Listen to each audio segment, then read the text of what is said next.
शुक्रगुजार हूँ अपने बुजुर्ग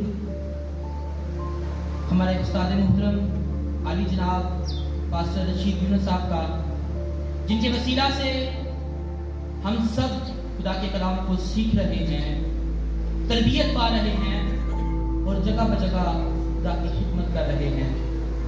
मैं चाहूँगा जिस तरह पहले खुदा के खादम के लिए तालियां बजाएंगे, जोरदार तालियां बजाएंगे।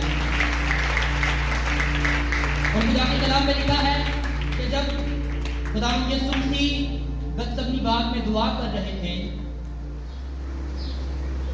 खुदा यीशु मसीह 3 बार अपने शिगिर्दों के पास आए और वो सो रहे थे। इस तरह मैं बताना चाहता हूं कि जब हम सो रहे होते हैं, खुदा के खादम हमारे लिए जाग रहे होते हैं। सो जब भी आप शख्सी या खानदानी दुआ करते हैं तो जरूर खुदा के कलाम को अपनी दुआ में याद रखें। वो दिन रात आपके लिए मेहनत करते हैं। आइए हम खुदा के कलाम की तरफ बढ़ेंगे।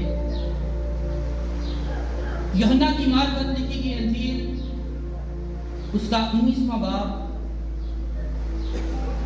और उसकी 28वीं आयत से हम खुदा के कलाम में से तिलावत को सुनेंगे।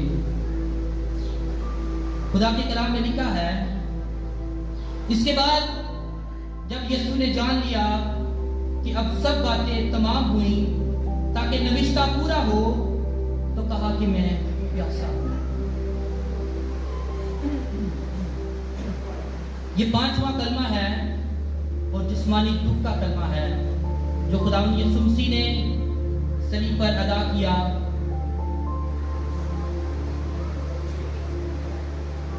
हम देखते हैं कि खुदावंद यीशु मसीह ने जब जान लिया कि तमाम बातें, तमाम नविश्ते पूरे हुए, तो कहा कि मैं प्यासा हूं।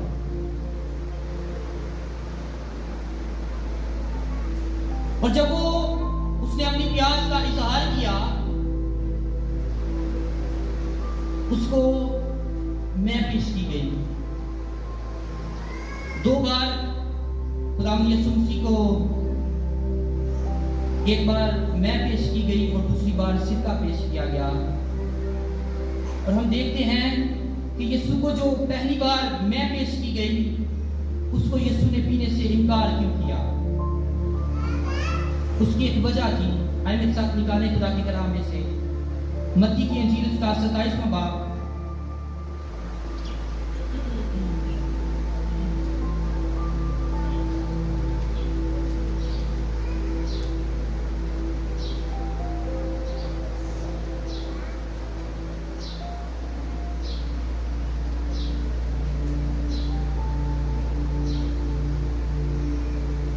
और उसकी 33वीं और 34वीं आयत को मैं आपके लिए पढ़ूंगा। यहाँ पर लिखा है, और उस जगह जो गुलगुता यानी खोपड़ी की जगह कहलाती है, पहुंचकर पिक मिली हुई मैं उसे पीने को दी, मगर उसने चख कर पीना ना चाहा। एक और हवाला मैं आपके लिए पढ़ूंगा मरकस की अंजील में से 15वां बाब, मरकस की अंजील उसका 15वां बाब और उसकी 22वीं आयत को हम पढ़ेंगे। यहाँ पर लिखा है, और वो उसे मुकामे गुलगुता पर लाए, जिसका तर्जमा खोपड़ी की जगह है, और मूल मिली हुई मैं उसे देने लगे, मगर उसने ना दी। खुदावंद के पाक कलाम पढ़े और सुने जाने पर खुदावंद की पढ़ते। जब खुदावंद यीशु मसीह ने 5वां कलमा अदा किया, उस वक्त खुदावंद यीशु मसीह को अज़ियत और दुख बर्दाश्त करते हुए 15 घंटे बीत चुके थे। जब खुदावंद यीशु मसीह गतसमनी बाग में पकड़वाए गए, उस वक्त से लेकर मुख्तलिफ अदालतों में उसे घसीटा गया। उसके बदन पर एकम 40 कोड़े लगाए गए, तरह बतरा से उसको जलील किया गया, उसके सर पर कांटों का ताज पहनाया गया। इतना दुख सहने के बाद, इतनी अजियत सहने के बाद खुदावंद यीशु मसीह ने जब 5वां कलमा अदा किया तो उसने कहा कि मैं प्यासा हूं, और उसे मैं पेश की गई, जो मैं खुदावंद यीशु मसीह को पेश की गई, उसमें मत्ती के अंजील के मुताबिक उसमें पित्त भी मिलाई गई, जो एक कड़वी जड़ी बूटी थी, और मुर भी शामिल था। बताया जाता है कि उस इलाका में कुछ अमीर औरतें थी जो उन मुजरिमों के लिए जिनको सजा दी जाती थी उनके लिए म्याह तैयार करती थी। लेकिन जो पहली दफा खुदावंद यीशु मसीह को म्याह पेश की गई, ये वो मैं नहीं थी, वो उसमें मुर मिलाती थी। लेकिन ये जो मैं खुदावंद यीशु मसीह को 9 बजे के करीब सलीब पर चढ़ने से पहले खुदावंद यीशु मसीह को पेश की गई, ये मैं, इसमें मुर और पित्त भी शामिल था। इसको पीने के बाद इंसान का बदन सुन्न हो जाता था, जिसकी वजह से दर्द का एहसास कम होता था। जब खुदावंद यीशु मसीह को ये मैं पेश की गई, उसने चखकर उसे पीना ना चाहा। उसकी क्या वजह थी कि वो क्यों उस मैं को पीना नहीं चाहता था? क्योंकि वो अपने बदन पर उस सजा को जो मेरी और आपकी थी पूरी पूरी बर्दाश्त करना चाहता था। वो किसी शॉर्ट के चक्कर में नहीं था कि मैं शॉर्टकट इख्तियार करूं। वो कोई उसकी ऐसी सोच नहीं थी। अगर उसने शॉर्टकट ही इख्तियार करना होता तो उसको सलीब पर जाने की जरूरत नहीं थी। उसने 15 घंटे से वो अजियत को बर्दाश्त कर रहा है। उसने पूरी उस सजा को अपने ऊपर लेना था। इस वजह से उसने उस मैं को पीने से इनकार किया। और हम देखते हैं कि जो दूसरी दफा खुदावंद यीशु मसीह को मैं पेश की गई, जो सिक्का खुदावंद यीशु मसीह को पिलाया गया, वो क्या है? और जिससे खुदावंद यीशु मसीह को पिलाया गया, ज़ूफा और स्पंज क्या है, इसके बारे में हम जानेंगे। जो स्पंज है वो रूमी अफवाज जो फौजी होते थे उनकी किट का हिस्सा था। और जो ज़ूफा है ये एक दरख्त की शाख है जिस पर रखकर खुदावंद यीशु मसीह को सिक्का पिलाया गया, क्योंकि कोई शख्स जो सलीब पर है वो कप से या किसी और बर्तन से नहीं पी सकता। इस वजह से खुदावंद यीशु मसीह को वो सिक्का पिलाया गया ज़ूफे की शाख पर रखकर। ज़ूफा बेसिकली जब हम देखते हैं पुराने अहदनामा में, मिस्र के अंदर जब आफतें नाज़िल हुई, उनके पेलोठे, मिस्रियों के पेलोठे मारने के लिए फरिश्ता आया, तो खुदा ने मूसा से कहा कि तू एक बर्रा कुर्बान कर। और जब उसने बर्रा कुर्बान किया तो खुदा ने कहा कि तू अपनी चौखटों पर, अपने दरवाजों की चौखटों पर इसके खून को लगाना, ताकि जब मौत का फरिश्ता आए वो इस खून को देखकर इस घर में दाखिल ना हो। बिल्कुल इसी तरह हुआ कि जब फरिश्ता आया तो वो उनके घरों में ना गया। उस वक्त जो बर्रा कुर्बान हुआ था वो एक आर्जी खलासी के लिए था, आर्जी कफारा था। लेकिन यहां जो बर्रा है वो अबदी खलासी के लिए है, जो हमारे गुनाहों की अबदी खलासी के लिए हाजिर है और उसने अपनी जान देकर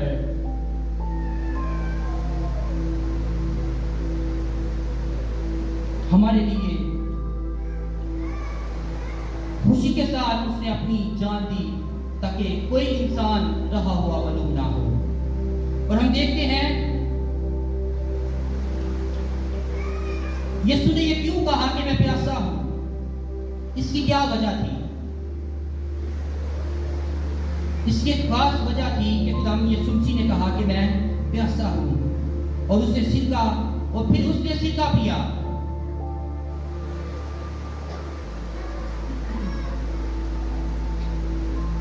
क्योंकि खुदा के कलाम में लिखा है, आए मेरे साथ निकालें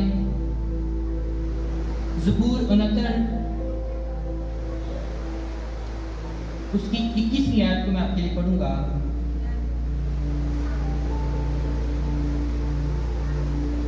यहां पर लिखा है, उन्होंने मुझे खाने को अंदराइन भी दिया और मेरी प्यास बुझाने को उन्होंने मुझे सिरका पिलाया। ये नविश्ता जो खुदावंद यीशु मसीह के हक में लिखा गया था, उसने उसको पूरा करना था। इस वजह से उसने कहा कि मैं प्यासा हूं। खुदावंद यीशु मसीह की प्यास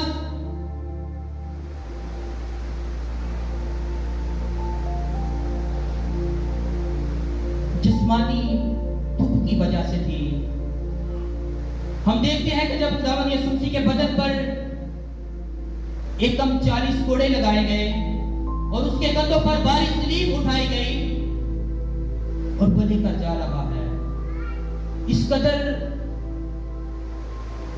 वो खतरनाक कोड़ा होता था कि बहुत सारे ऐसे कैदी जिनको वो कोड़ा लगाया जाता वो मर जाते थे। लेकिन खुदावंद यीशु मसीह ने कोड़े लगने के बाद कांटों का ताज उसके सर पर डाला गया, मेरी और आपकी खातिर। वो प्यास बर्दाश्त कर रहा है मेरी और आपकी खातिर। क्या ये काफी नहीं था कि वो इंसान बना और हमारे दरमियान रहा? उसने हमारी खातिर इस प्यास को बर्दाश्त किया। वो समुद्रों को बनाने वाला, पानियों को बनाने वाला, पैदाइश की किताब में लिखा है कि उसने पानी को पानी से जुदा किया। वो पानियों को बनाने वाला आज प्यासा है मेरी और आपकी खातिर। आज इस बात पर गौर करने की जरूरत है कि वो प्यास उसकी नहीं थी, वो कोड़े उसके नहीं थे, वो कोड़े हमारे बदन पर लगाए जाने थे। वो हमारी खातिर उसने प्यास को बर्दाश्त किया। आज भी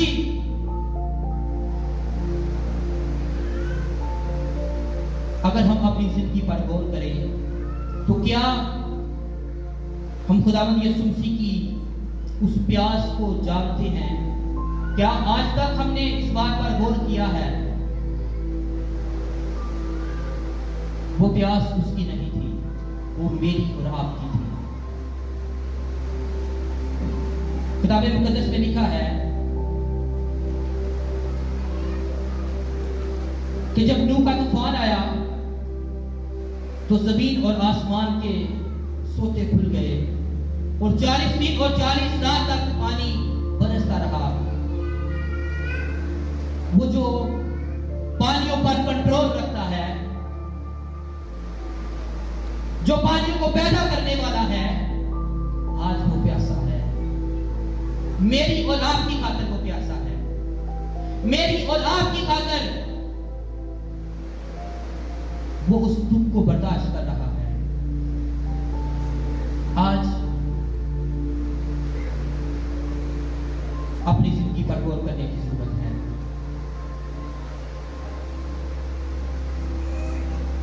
अगर हम पैदाइश की किताब का मुतालिया करें तो वहां पर लिखा है कि जब आदम ने गुनाह किया तो खुदा ठंडे वक्तों में आदम से मिलने आया। वहां पर खुदा की प्यास को देखें। आदम ने गुनाह किया है,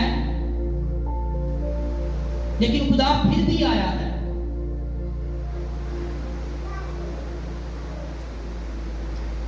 और खुदा ने आदम को आवाज दी कि आदम तू कहां है। उसकी प्यास को देखिए, वो किस कदर हमसे मोहब्बत रखता है। उसकी मोहब्बत की इंतहा को देखें कि वो सलीब पर दुख की हालत में है, वो प्यास की हालत में है, ताकि हम प्यासे ना रहे। जब सुहार के कुएं पर खुदावंद यीशु मसीह सामरी औरत से पानी मांगते हैं, वहां पर खुदावंद यीशु मसीह ने कहा, अगर तू जानती कि जो तुझसे पानी मांगता है वो कौन है, आज जानने की जरूरत है कि जो सलीब पर प्यासा है वो कौन है। वो कामिल खुदा था और कामिल इंसान था, जिसके एक इशारे से, एक बार कहने से समंदर थम जाते हैं। वो सलीब पर प्यासा है। आज उसकी सलीब को देखना शुरू करें। वो कामिल इंसान और कामिल खुदा था।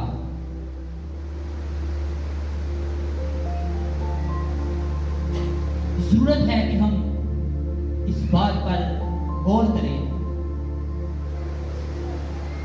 वे क्यों प्यासा बना मेरे और आपके गुनाहों के लिए। मेरी और आपकी सलीब उस पर लादी गई और वो प्यासा बना।